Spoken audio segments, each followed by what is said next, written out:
Hey Raghunath, tell everyone about our Patreon community.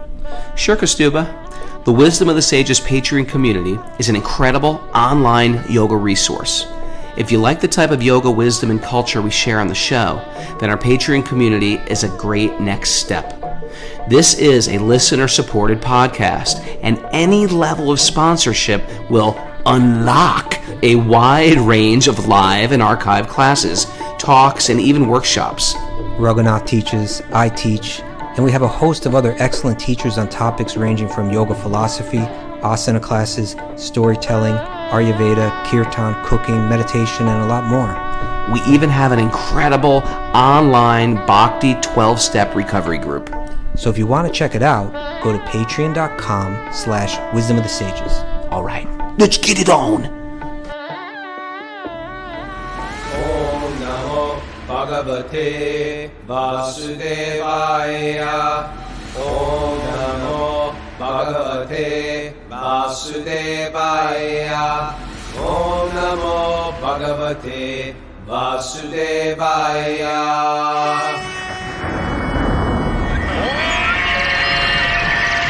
Come on! Live from Super Soul Farm, this is Wisdom of the Sages, a daily yoga podcast with your host, Raghunath, and co-host and senior educator at the Bhakti Center in New York, Kastuba Das. Welcome to the show, everybody. It is Tuesday. It's Tuesday's study immersion in the Srimad Bhagavatam. What's that? Or that was Thursday with Therapy Thursday. Therapy Thursday. I like what we used to name all the days of the week. Yeah. We really sort of like shifted. If you followed the podcast, we've gone through different phases. We have. You New know, ones will come too, Raghunath. Yeah, new phases. We don't know what they will there was be. the pre-nugget days. Yeah. Before we had nuggets. Before we had takeaways. You know, there was the hot seat. We did the hot seat a lot. I know. I was thinking about the hot seat the other day. We got to bring that back. Oh, my little boy is going to, when you come up here this week, he's got some hot seat stuff for you. He's ready. Okay. He's going to stump Kastuba. I got one for you. Let me stump you right now. All right. You see, the hot seat is not about trying to stump someone, though, Raghunath. You see this? Not? How do you know? Are you the inventor of the hot seat? I invented it. I think I was. Actually, yeah. No, but it's about just kind of like keeping the mind engaged and learning it and like it going in deeper because we framed it as the hot seat that you never forget it after that. Well, I take it to some like game show where it's like a trivia, like Jeopardy or something. It sounds like you just want to stump someone. Even on the game show, it's not like they're trying to stump someone. Yeah. That's not the point, Raghunath. It's not a competition. I'm going to have to think about that. Okay. Well, let's hear it. What you got? Okay. Shantanu raised two children from the forest named Kripa and Creepy. Kripa became the one of the instructors to the Pandavas and the Kurus in military science. Creepy ended up marrying who? Did she marry Drona? Oh, pretty good. Yeah. You're good. This guy is good. Okay. Creepy married Drona. My kids used to laugh so much when I said creepy. Well, it's really Crippy. Oh, it's Crippy. Yeah, Crip. Well, I've been saying it wrong all these years. Creepy. I'm almost sure. Kripacharya. Crippa. Like Kripa, it's not. We It's say, it's give mercy. me your It's Kripa. It's Kripa, I believe. Look that up. Kripacharya. I'm sure it's Crippa, small I. Yeah, small. All right, what's going on today, Mara? Good morning. morning. We got Good back morning, to Mara. recovery group meetings today. The men are meeting at noon, and the women are meeting at 2 p.m. Okay. That's it, huh? That's it. We'll Are we go all with sold the out? stages. Are we sold out for the this weekend? We still have 2 spaces left. 2 spaces Yes. left. They always get filled. So if you're interested, I think one of them I'm like almost full. Okay. Somebody's emailing and is on the fence, but I think she's going to come. someone's texting us right now. You better sign up quick. I'm looking forward to it though. Me too. Yeah, got some good kirtan going on. We're gonna have some like studying stotram, stutis, bhajans. Is that what we're Hearing- going to do? Well, that's part of it. Okay. Part of it. A little song book. And yeah. Hearing from Kastuba, doing live wisdom of the sages. Looking forward to it. And it's getting really nice and cool and autumny and fresh. Have the leaves changed? They're in the process of changing. Yes, Okay, so are you telling me that it's not peak season when I get up there? it'll be peak. It'll be peak. Okay. I'll talk to my Work on I'll that talk to for my me. fairies and gnomes. All right. Okay. We got a nugget for today, huh? We have a nugget, sir. Where's this nugget from? This is from Rumi. You might have heard of him. I think this may be the first time we did a Rumi nugget, which No. I think is pretty impressive if we've gone this long without using Rumi, right? Because people are using Because Rumi everybody left and right. every yoga teacher quotes Rumi, Yeah. right? Rumi said, okay. So what did Your Rumi task say? is not to seek Who was for Rumi? it. Who was Rumi, by the way? Wasn't he a Persian poet? Yeah, he's a Philosopher? Persian. His name is actually Sufi? Jalal al-Din Muhammad Rumi. He was a 13th century poet, Islamic scholar, Sufi mystic. The Sufis are like sort of the mystical Islamic tribe, and I think they blended with a lot of Vaishnavas in the day. Yeah, I think there's some influence in India there, right? Yeah. Kirtan and stuff like that. Yeah, well, India was a hub. I mean, there's spiritual people all over the world, and India, people went to India in search of spiritual life from all over the Spirituality, world. no Not doubt. just with my pilgrimage. It's been going on for Really? millennia. I thought it started with you, Raghunath. I started bringing people to India. They didn't know what was going on there. All right, what did Rumi have Imagine to though, say? imagine what it must have been like though, I would traveling from love to far see off India places. centuries ago. Oh my God. What like I dream of that, like just traveling in the old days before the automobile, before the Camel? train. Camel, walking, people walked. Mm. We got to get that guy on the show. There's some devotee who walked to India. Well, there's Radhanath Swami, but there's someone else Well, from France. Or yeah, something? there's someone. Yeah, I've heard about this recently person. walked to Okay, India. yeah, Let's yeah. get him on the show. Okay. Okay, it's a good story. Yeah. All right, the nugget from All right, Rumi. here's the nugget from Rumi. Your task is not to seek for love, No. but merely to seek and find all the barriers within yourself that you built against it. Okay. Isn't that a great? Now, you want me to go first on this? Yeah, run with it, Raga. I find this to be great because there's like a Fibonacci spiral. There is how you can see this within your own world, and you can see this in the bigger picture of your relationship with God. Again, here's the nugget. Say it again. Your task is not to seek for love, but merely to seek and find all the barriers within yourself you have built against it. Okay. You know, I say this thing a lot where, I have students come and say, I'm trying to find a partner, and they're like thinking of a Mrs. Right or a Mr. Right. And, if I could just, and there's an idea like this person will fix me. And a better way to frame that out in our micro world is why not become the Mr. Right that your Mrs. Right What is if you looking already for? are? No. Why not become the Mr. Right that your Mrs. Right is looking for? But what if you already are Mr. Right? You're not. That's your point. You're not. Okay. Well, I think the tendency is I we're get looking no, for but I get someone it. to fix us, make us whole. Yeah, yeah. When we feel connected, when we Right. feel really connected, when we Make feel yourself one with God, whole, then you'll find the partner. Not find the partner to make yourself whole. yeah, then it's extra work. Then you're working through your issues via another person, which is sometimes very difficult. Mhm. So, not that you have to be a self-realized soul, but that your neediness, is not Okay. going into the equation. There's got to be because then we can actually appropriately love. So our work is with ourself first, and then we become qualified to love and give love. Hmm.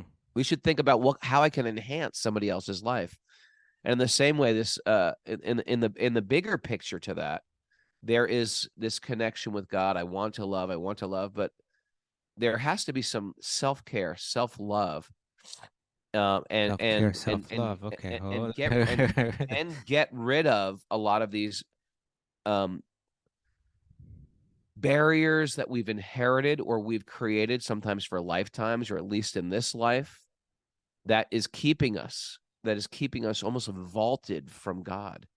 And those come from our own often self-loathing.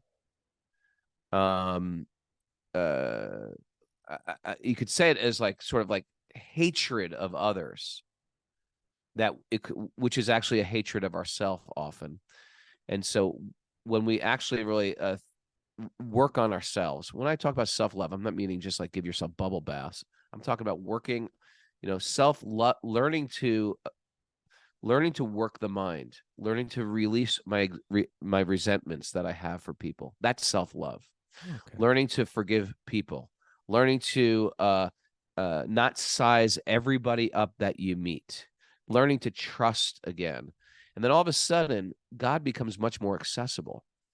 If I've got layers of issues towards everybody, and you meet people like that. I always joke how sometimes people come in and you're like, yeah, met this guy today. And sometimes you do meet people and they drive you a little crazy.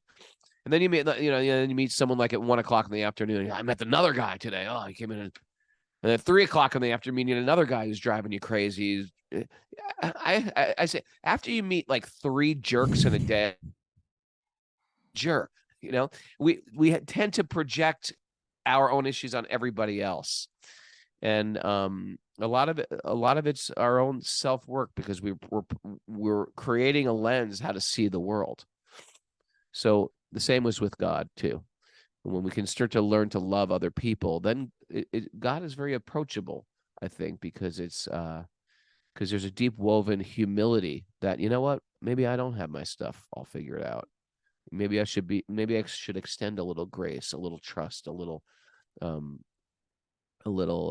vulnerability. What you thinking? What you think about that, Kastuba?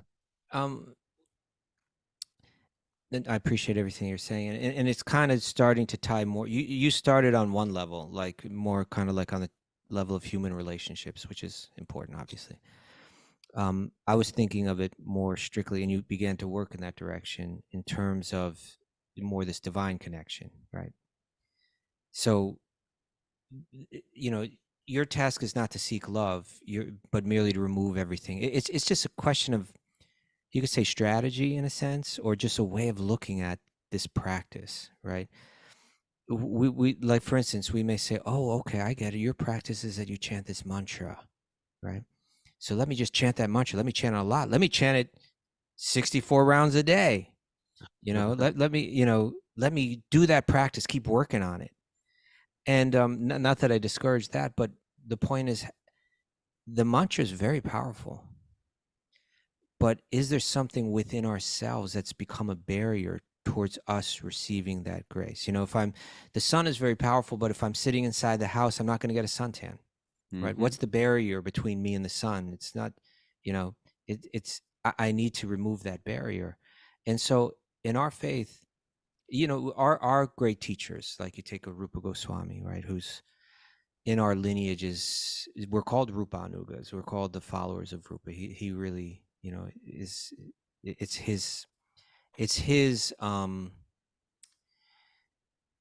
amalgamation the word that I'm looking for, but the way that he's distilled the broad range of Vedic knowledge is the way that we understand it, right? Following his understanding. You know what? I would love to do a course, Kastuba. I'm gonna just butt in here for a second, squirrel this. I would love to do a course on biographies of great souls. Okay. And just like get to meditate in it, because these names come up again and again, and you could really dive into who they are and what they've contributed and how they've affected us today. That's what I'd like to do. Okay. Just throw it out there to the universe. Wouldn't that be a great course? Don't just throw it out to the universe. Do it. Well, I'm throwing it to the universe as a desire. Okay. And in my great abundance mentality of what is the barrier that's preventing you from doing it? I just came up with the idea. Give me a moment. Give me a moment. Shall I continue? Please. Okay, so in his text, the Bhakti Rasamrita Sindhu, he's defining, hey, there are many different ways to practice bhakti, different practices of bhakti.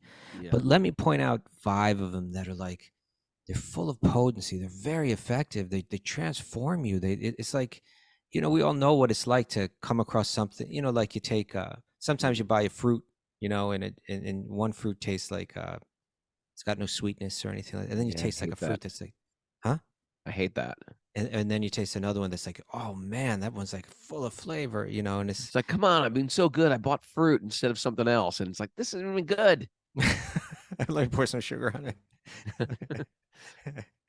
So he's saying that amongst the practices of bhakti, these five are, it's called panchanga bhakti, right? 5 limbs of bhakti that are one way of breaking down the practice. And it's saying, you know, this mantra, this Hare Krishna Maha Mantra, right? This very, the names of God, the very, it's like a third rail. It's got power, right? For That's those who are one of not them. from New York, the third rail is the rail that charges it's the electric force that charges the subway system.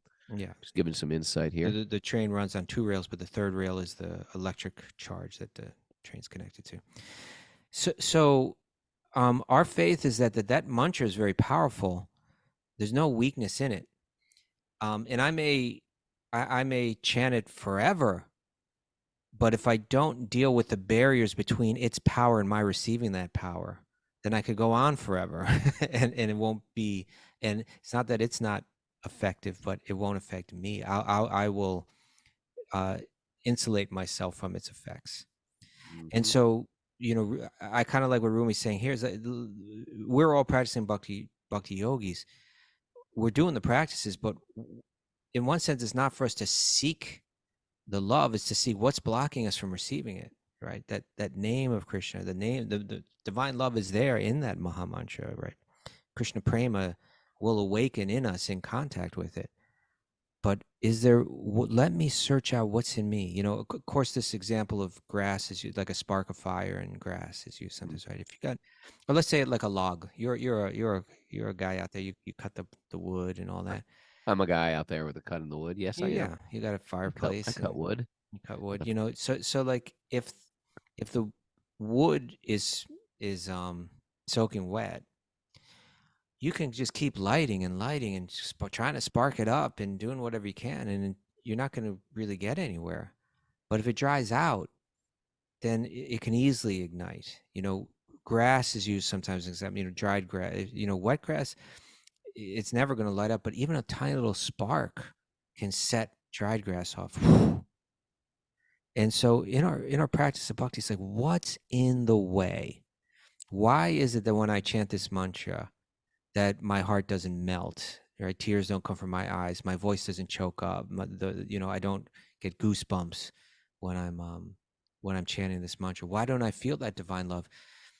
It's a question of, let me find those barriers. And this is kind of what I think you're getting at, Raghunath, is that kind of work that one has to do on themselves. That's, you know, it may not, for many of us, it may be like, okay, chant it more. Yeah, I'm willing to do that. But like, look within yourself and see Like if there's work smarter, not harder.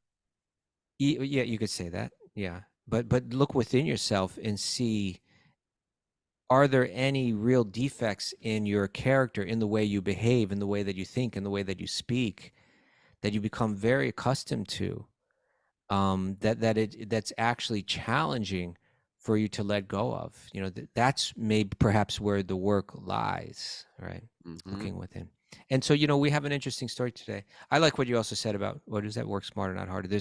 We've used this example before too. It's been attributed to many people, Abraham Lincoln and so many others, but nobody knows where it really comes from. Huh. Well, About you know, if you have to cut down a tree, you know, and you have 5 minutes to do it, I would spend the first 4 minutes, you know, sharpening the saw. Sharpening the Sharpening axe the or whatever. saw. Yeah, the blade. Yeah. So you know, otherwise you can hack away there and go nowhere. You know, and so are we hacking away on our mantras every day? Are we hacking away on our different practices of bhakti? Not willing to do the work, sharpen the blade, not willing to look within, to let go, to recognize, you know what? I read these stories, and I'm the bad guy in the story, actually. You know, like I always try to think, when I'm reading these spiritual stories and anecdotes and so on, we're always picturing ourselves like, I'm the saint in the story, right? Like I'm the good guy. He would like me. The same would we. I think my wife should hear this story. Let me tell Yeah, her this exactly. story. Right. I think this will be really Yeah. help her in her spiritual life. Yeah, but maybe it's more healthy to think of ourselves, oh, I'm the one with the lesson to learn. You know, I'm the one with the work to do. And so we're here. We're reading right now. The story's about to get intense, Raghunath, because Daksha's sons, the Haryashas, were just converted by Narda. Not converted, but like they were deterred from his path onto Narda's path of pure devotion. They were deterred from the path of mixed devotion and Sure. karmic influenced devotion. They were already Um, very spiritual people. but they had such their potential. father had good, intention. It just wasn't the purest intention. And we find this with bhakti, that we're constantly getting encouraged to go deeper, go get more serious. Let the petty things go. Get really focused on your bhakti. And by the way, also what Kostuba is saying is to do this internal work. If you are chanting a lot, and if you are very sincere in your path, expect there to be upheavals. Expect there to be static. Expect it to be raining cats and dogs on your parade. And it's not because you're bad or God's punishing. It's because you're sincere. If you're going through some hard time right now, if you're going through some struggle right now, if you're going through some difficulty, like your feet are caught in mud, guess what? You've been praying for it. You've not been praying for peace. You've been praying to, okay, purify me, Krishna. And when things come up like that, I have to then react in a healthy way, or else I'm getting my prayers answered. My prayers are to purify myself. So, okay, try this on for size. And if I go back to my old ways, the old ways are right. A lot of times it's going to say, go deeper. You've got some anger. You got some resentment. You can't forgive people. You're intolerant. These are signs that I have to stand up taller. And they're not the road is closed, go backwards. They are push forward with this. And part of the pushing forward is going inside and try to untangle the granny knots of the mind. Granny knots of the mind. You like that? Okay. Just came up with it. May I continue with the point that I was making a while ago? I thought I was enhancing your point. No, you totally cut me off. But it's okay.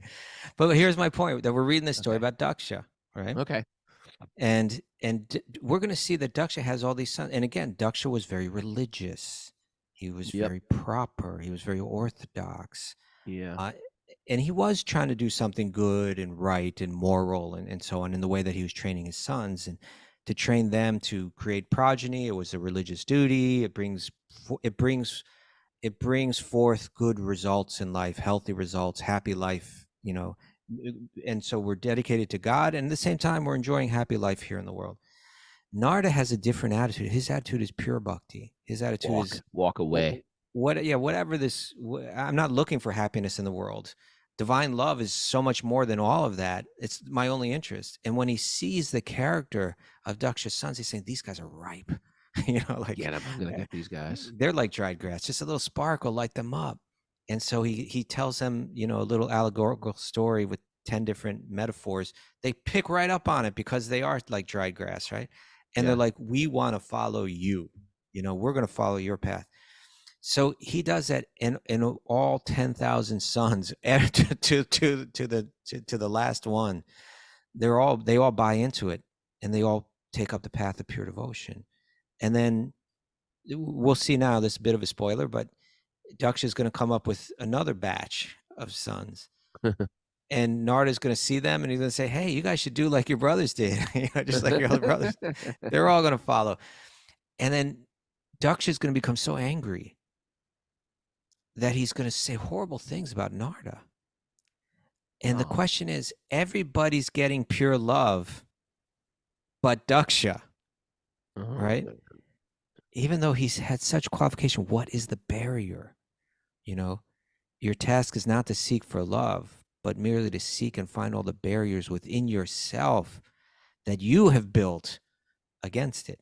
Why is Daksha not receiving? And Narda's actually, if we go back into the Bhagavatam, we're going to see that Narda, practically like this entire lineage he's delivering, right? You go back to Dhruva, you go back to Prachini Barhi, who was totally caught up in karmic activity. All of these people are getting delivered. Uttanapad, Priyavrata, it's like this entire lineage that Daksha is coming in. Narda's been there, and he's turned them all on to divine love. Daksha's not getting it. What's the barrier? What's the barrier? You know, you're mentioning that these Haryashvas, they're ripe to hear it, Yeah. and Narda's giving them the real thing. You know, sometimes people come to the podcast. I find Yeah. I'm not just finding this with other people. I find this in myself. There Okay. are times or seasons of life where I'm more ripe for bhakti than other Guides. times. Huh? Okay. Oh, you know what, Rug? So interesting. You're thinking like You're gonna Vishwanath Chakravarti Thakur. Am I? Yeah, I think I closed up that window, but no, maybe I have it here. Let me see. I may have saved it. Yeah.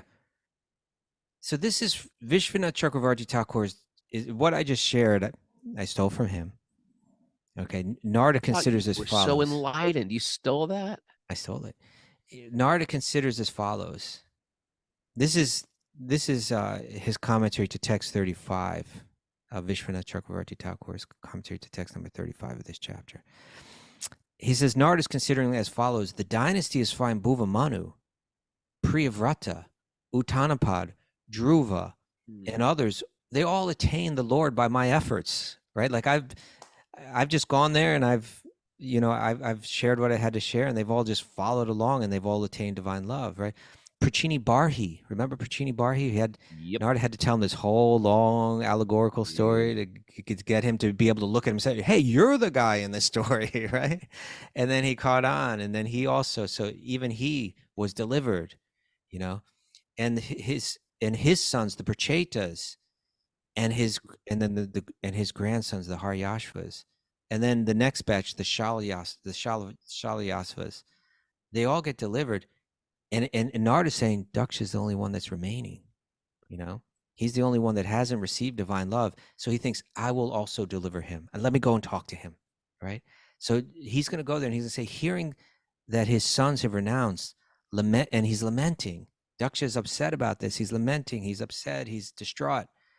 He says, lamenting, Daksha now remains in his house with detachment. Now is the suitable time to give him mercy, right? If he does not come to me, I will go to his house. Mm-hmm. So like, they're brothers actually, right? And so Narda's saying Daksha could come to me and saying, hey, let's talk about this, or thank you for delivering my sons. I'm so grateful to you, but he's not. He's brooding, alone, and he's saying, okay, he's lamenting. He's wondering. He's at one of those places in life where now he's ripe to hear. Let me go and talk to him. But there was still that barrier. But you're right. There are seasons, right? There are times when we're ripe.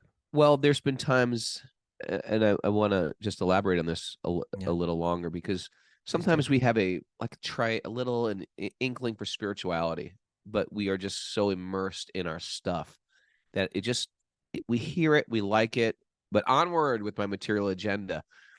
And it's good to hear it on a regular basis, because when the material world, when the floor drops, or when the sinkhole happens, then you're like, oh my God, everything those books have told me are true. And we a lot of us have come to that point. But even after coming to that point, we still think, well, there's a material agenda. Wait, hold on a second. There is a material agenda. I've got a plan here. And so there's a series of sinkholes that we have to make it through in the material world. But once the sinkhole hits, it's too late to move your car, right? It's like your car just got swallowed up. Or it makes us dive deeper and throw our hands up in the air. Oh, Krishna. Oh, my Lord. I trust you. I trust you have a divine plan. But my point is that the when we hit these hard times in life, if we haven't been hearing all along, then we're far more likely not to be able to process it in such a way that we grow through it. But if we're hearing all along, right, then when that moment comes, in other words, don't just turn to this when you're suffering. Turn to it every day, and then when the suffering comes, you'll be able to process it. Sure. All right. I like that. All right, Bubba, shall we get into it? Let's move forward in this chapter. There's a lot happening now. Okay. Narayanam namaskritya naram chaiva narotamam devim saraswatim vyasam tato jayam mudirayat. Before reciting the Srimad Bhagavatam, which is our very means of conquest, which should offer respectful obeisances to the Supreme Lord Narayan, unto Narayan Rishi, the supermost human being, unto Mother Saraswati, the goddess of learning, And to Srila Vyasadeva, the author. Nasta prayeshva badreshu nityam bhagavat sevaya bhagavati uttama shloke bhaktir bhavati naishtiki. By regular attendance to classes of the Bhagavatam and by rendering service to the pure devotees, all that is troublesome to the heart will become eradicated, and loving service to the Supreme Lord, who is praised with transcendental songs, will be established as an irrevocable fact. Om Jnana Tamarandasya Jnananjana Shalakaya Chakshurunmadatam Yena Tasmai Shri Gurave Namaha. I was born in the darkness of ignorance, and my teachers are opening my eyes with the torchlight of knowledge. I offer my obeisances at their lotus feet. Reading from the Srimad Bhagavatam. Excuse me. Canto 6, Chapter 5, Text 21. Sukadeva Goswami speaking. Are you still or are you frozen? I'm here. Okay. You were sitting so still. Maybe the mantras. You were just taking in those mantras, giving great appreciation to Saraswati, the goddess of learning, Srila Vyasadeva. I thought you were so still. I thought you froze. No. Okay. My dear king, after hearing the instructions of Narada, the Haryashvas, the sons of Prajapati Daksha, were firmly convinced. They all believed in his instructions and reached the same conclusion. They didn't doubt at all. Huh? They were right. Having accepted him as their spiritual master, they circumambulated the great sage and followed the path by which one never returns to this world. Nice. The 7 musical notes. Sa, ri, ga, ma, pa, da, ni. Sa, re, ga, ma, pa, da, ni. Are used. You were saying that you wanted to get trained up in Indian classical music. Weren't you saying that yesterday? And just see Krishna's fulfilling my desires. Yeah. Are used in I'm sort of like the old dog. That's how I'm feeling about myself. Is that bad? Old dog. The old dog, new tricks, you know. You're not too old. You're never too old to learn. Okay. Thank you. They are used in musical instruments, but originally they come from the Sama Veda. Mm-hmm.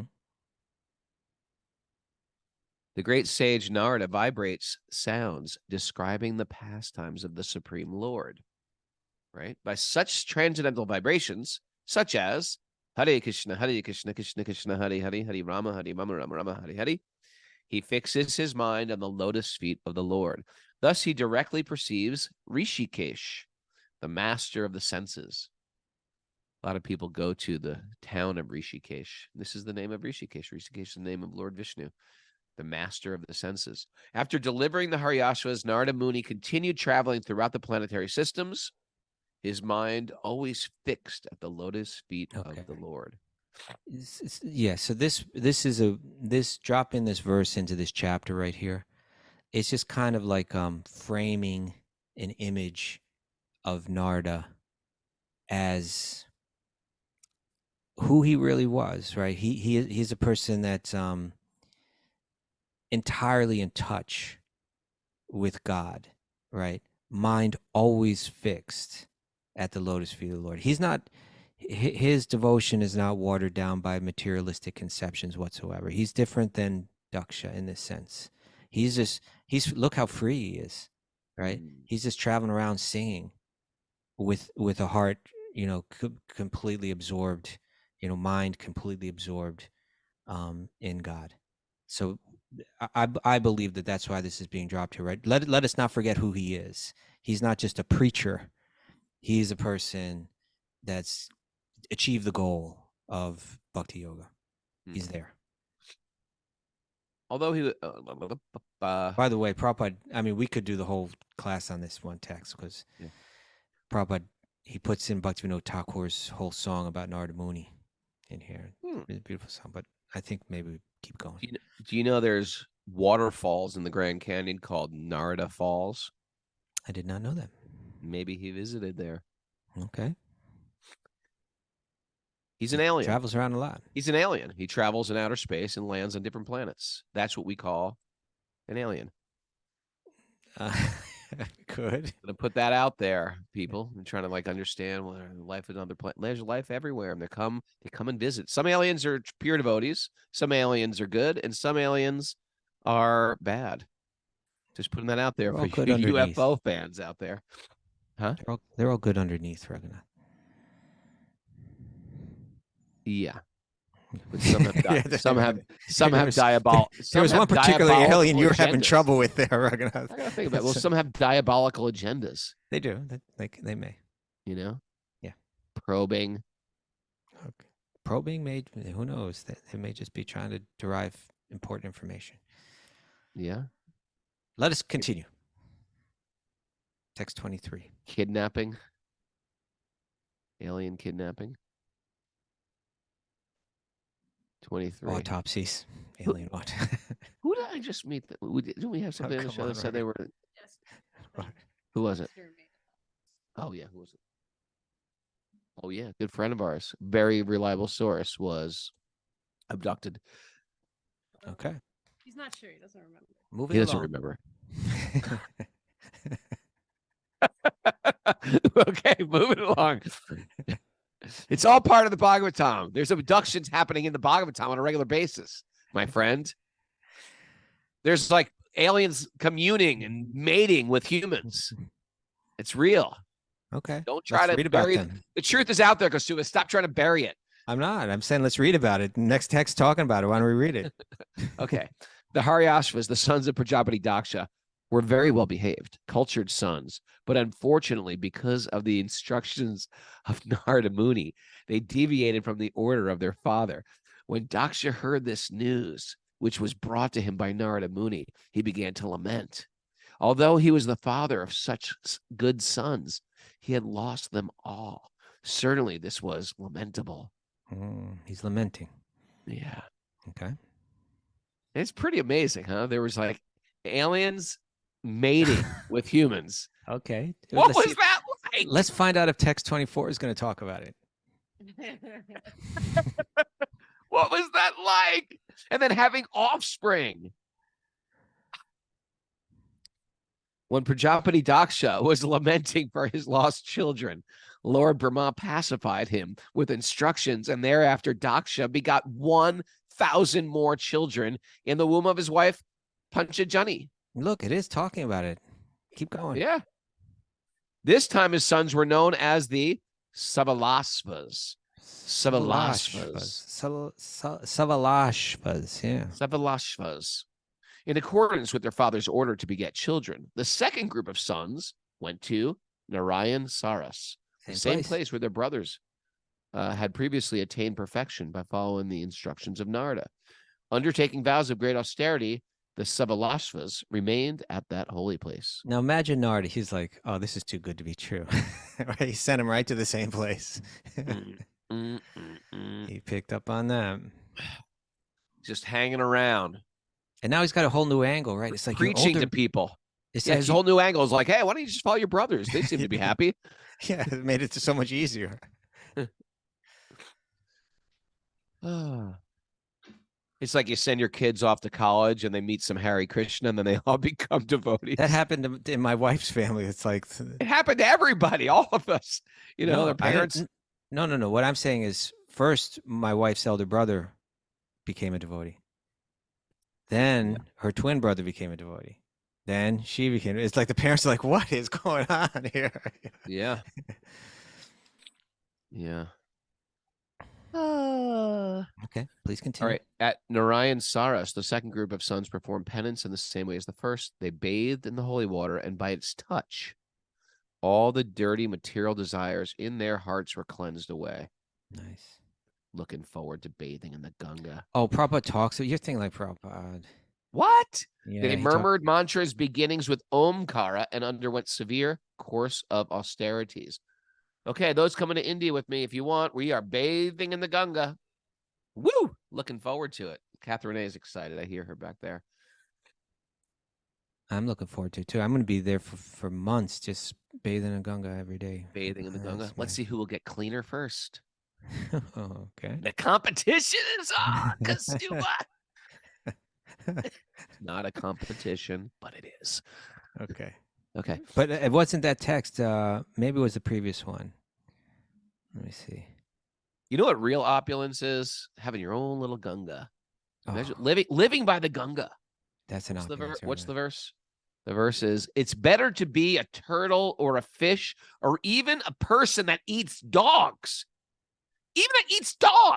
living on your banks than to be a wealthy king living far from you. That's a very bold statement. Even if you're eating dogs, it's better to be by the Ganga than to be a very wealthy king with everything living far away from you. That's how fortunate. That's how powerful it is in its transforming potency. Okay. What's the other verse, Mara? Let's Mara do her Ganga verse. The one you love.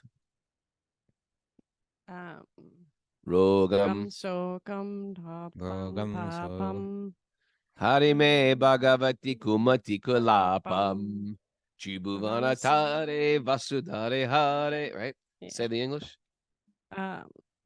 Please cure me of my disease, grief, sins, and bad attitude. Wash it all away. Wash Mara's it away. got a really bad attitude. She's got a bad I think- attitude. Mara's got a bad attitude. I think the translation is delusion, but if there was one translation we read that had bad attitude, Get I rid always of your kept it bad because I feel like I attitude. need to hear that translation. You know what? I think a lot of times in our spiritual life, we just got a bad attitude. Yeah. You know? It's time to wake up, Chan Chapa. Well, that Nah, bad you gotta attitude is the barrier, part of that barrier we're talking about, yeah. Yeah, bathe in the Ganga. Pray, Mara. You pray in that Ganga. I want you to stay underwater until your bad attitude goes away. Now, read the next verse, because and then in the commentary, probably going to talk a little bit about this bathing in the Ganga. She was ordered to stay underwater. For a few months, the sons of Prajapati Daksha drank only water and ate only air. What? Okay. Yeah. Thus, undergoing great austerities, they recited this mantra. Om Narayanaya Namaha. Let us offer respectful obeisances unto Narayan, the Supreme Personality of Godhead, who is always situated in his transcendental abode, since he is the Supreme Person, Paramahamsa. Let us offer our respectful obeisances unto him. Why don't you say that in Sanskrit, Kaustubha? What's that? Om Namo Narayanaya? For the whole thing. Whatever that verse mantra is. Om Namo Narayanaya Purushaya Mahatmane Vishuddha Sattva Dishnaya Mahahanshaya Mahi. Thank you. So here's the commentary. From these verses, it is apparent that the chanting of the Maha Mantra, the Vedic mantras, must be accompanied by severe austerities. Interesting. Ooh. So it's like that's part of the formula. In the Kali Yuga, people cannot undergo severe austerities like those mentioned herein, drinking only water, eating only air for many months. One cannot imitate such a process. Okay, then what do we do? But at least one must undergo some austerity by giving up 4 unwanted principles, namely illicit sex, meat eating, intoxication, and gambling. Anyone can easily practice this tapasya, and then the chanting of the Hare Krishna Maha Mantra will be effective without delay. Mm-hmm. Okay? One should not give up the process of austerity. If possible, one should bathe in the waters of the Ganges or Yamuna. Or in the absence of the Ganges and Yamuna, one may bathe in the water of the sea. This is an item of austerity. Our Krishna consciousness movement has therefore established 2 very large centers, one in Vrindavan and another in Mayapur, Navadvip. There one may bathe in the Ganges or Yamuna, chant the Hare Krishna mantra, and thus become perfect and return home back to Godhead. Nice, huh? I want to make love to a pious alien. Oh, Ragnar, please. Is that continue. inappropriate to say that? Yes. Never been said about class before.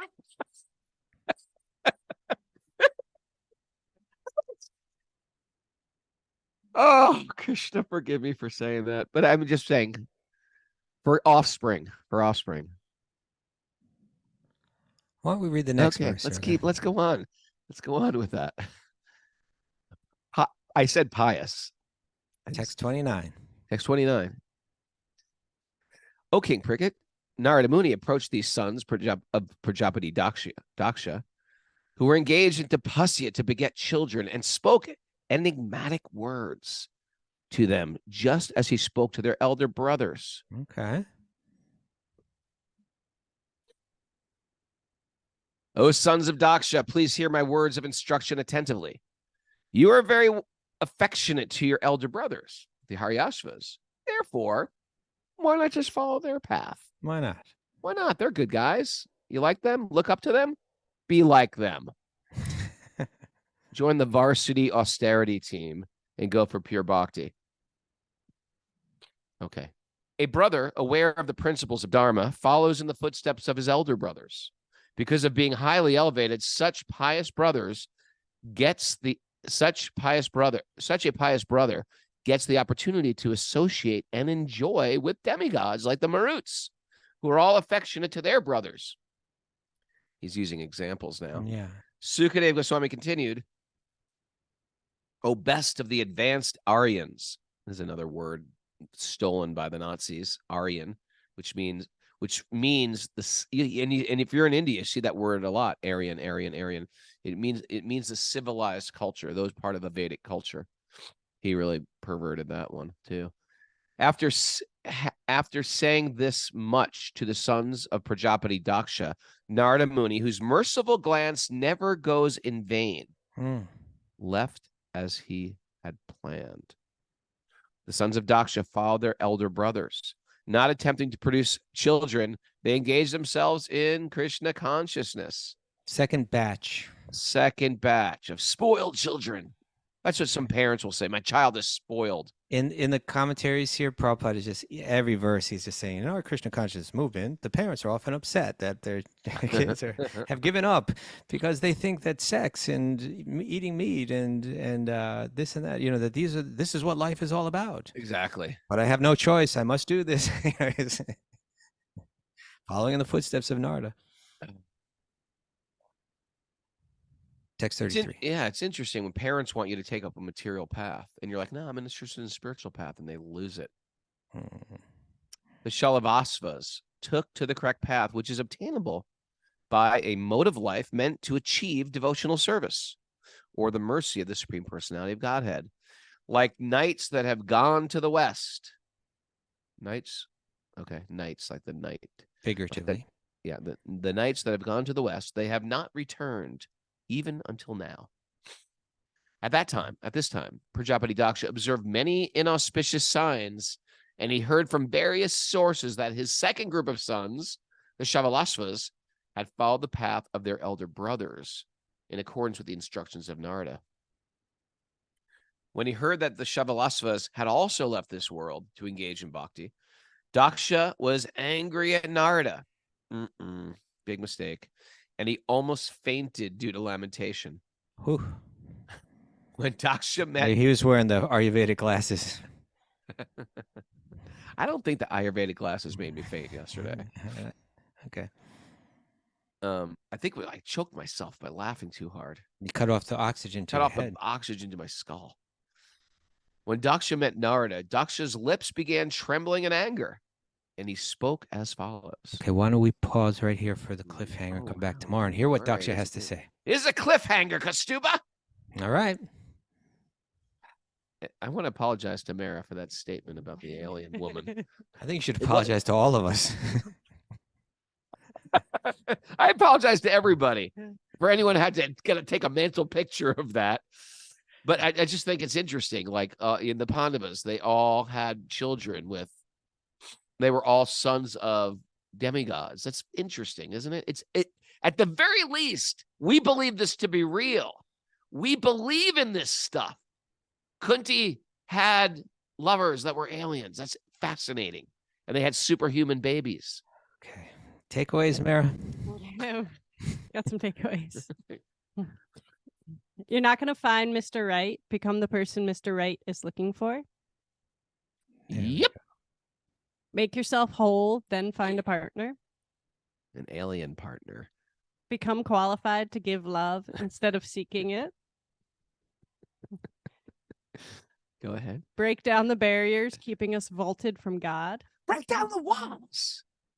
Releasing resentment and criticism is self-love. Let it go. That's the real self-love, not a bubble bath. You're going to like this one. You can take a bubble bath. We're not anti-bubble baths, but that's not the real self-love. Right, Kastuba? That's right. Do you take baths? In a bathtub? Yeah, in a bathtub. Never. Oh, they're I mean, great. only on the rarest occasion. They're very good. I'm a bather, a bather. Okay. When was the last time you took a bath? Had bath issues lately. Take off. What are you, the bath police? You're saying that you believe in baths and you take baths all the time. I'm gonna call your bluff. Never- Call- Oh no. Sorry, we lost him. Okay. Take deep breaths. That's good.